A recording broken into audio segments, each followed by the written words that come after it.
வணக்கம் ஃப்ரெண்ட்ஸ். இன்றைக்கி நம்ம ஹெல்த்தியான ஒரு பிரேக்ஃபாஸ்ட் ரெசிபி பார்க்கலாங்க. சாஃப்டாக அருமையாக ராகி இட்லி எப்படி செய்யலான்னு பார்க்கலாம். இதுக்கு மேட்சாக ஒரு சட்னி, பூண்டு சட்னி, அதையும் எப்படி செய்யலான்னு பார்க்கலாங்க. நம்ம மில்லட் வாரத்தில் இது போல் 1-2 தடவை அடிக்கடி சேர்த்துக்கிறதால உடம்புக்கு ரொம்ப நல்லது, ஹெல்த்தியும் கூட. வாங்க இப்போ இது எப்படி செய்யலான்னு பார்க்கலாம். 2 கப் அளவு ராகி எடுத்துக்கலாங்க. அது ஒரு பாத்திரத்தில் போட்டு தண்ணி ஊற்றி நல்லா கழுவி கீழே ஊற்றிட்டு முழுக்கிற அளவு தண்ணி ஊற்றிட்டு நம்ம ஒரு 8 மணி நேரம் ஊற வச்சுக்கலாம். காலையில் ஊற வச்சா நம்ம ஈவினிங் அரைக்கிற மாதிரி பார்த்துக்கலாங்க.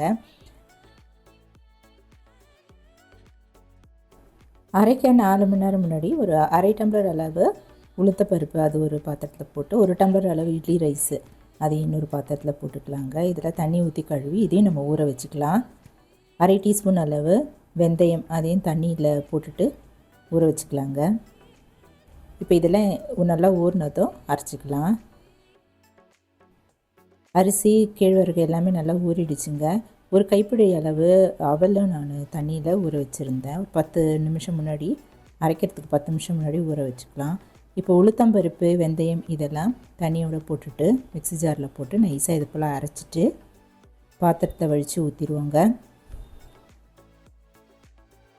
ஊற்றிட்டு அரிசி இட்லி ரைஸு போட்டுட்டு கூடவே கேழ்வரகு தண்ணி இல்லாமல் இதில் போட்டு நல்லா கூடவே அவல் ஊற வச்சுருந்தா அவலும் சேர்த்து போட்டு நைஸாக அரைச்சிக்கலாம்.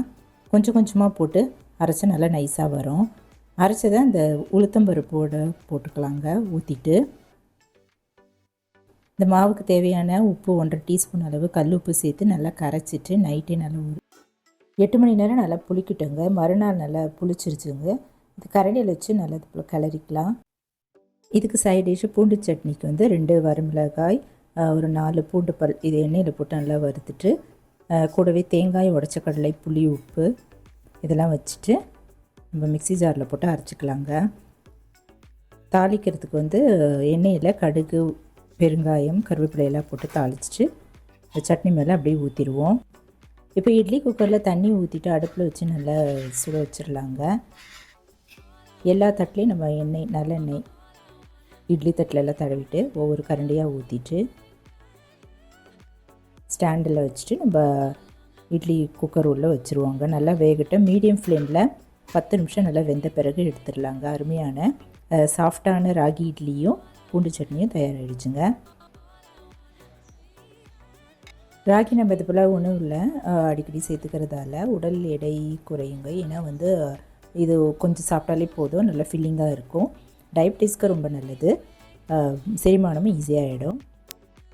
கால்சியம் சத்தும் அதிகமாக இருக்கிறதால இது எலும்புக்கும் பல் வளர்ச்சிக்கும் ரொம்ப நல்லது. நீங்களும் இந்த ஹெல்த்தியான ராகி இட்லி இது போல் செய்துட்டு கூடவே சட்னியும் இது போல் செஞ்சு கொடுங்க. செஞ்சு பார்த்துட்டு எப்படி இருக்குன்னு கமெண்ட்டில் சொல்லுங்கள். இந்த வீடியோ பிடிச்சதுன்னா என்னுடைய சேனல் சப்ஸ்கிரைப் பண்ணிக்கோங்க, லைக் பண்ணுங்கள், ஷேர் பண்ணுங்கள், கமெண்ட் பண்ணுங்கள். தேங்க்ஸ் ஃபார் வாட்சிங். நன்றி, வணக்கம். நம்ம நெக்ஸ்ட் வீடியோவில் பார்க்கலாம்.